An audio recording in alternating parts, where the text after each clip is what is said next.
আমার কোনো ব্লগের মধ্যে কোনো কায়দা নাই। পটুয়াখালী জেলা প্রতিনিধি মোহাম্মদ ফরাজি মোহাম্মদ ইমরান।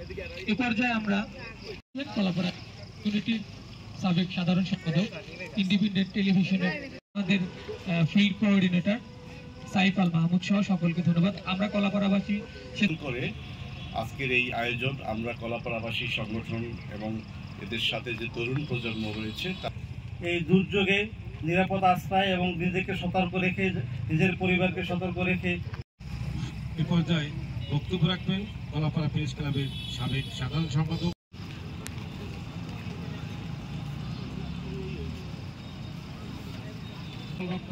আমরা কিছু কাজ করতে পারি। ঘূর্ণিঝড় আসলে আমরা বক্তব্য দেন তাড়াতাড়ি সাকিব করে যারা বাংলাদেশের বিজয় নিহতের শ্রদ্ধা স্মরণ করে এবং তাদের আত্মার শান্তি কামনা যে ঘূর্ণিঝড় আসবে, আমাদের সেখানে কোনো হাত নেই।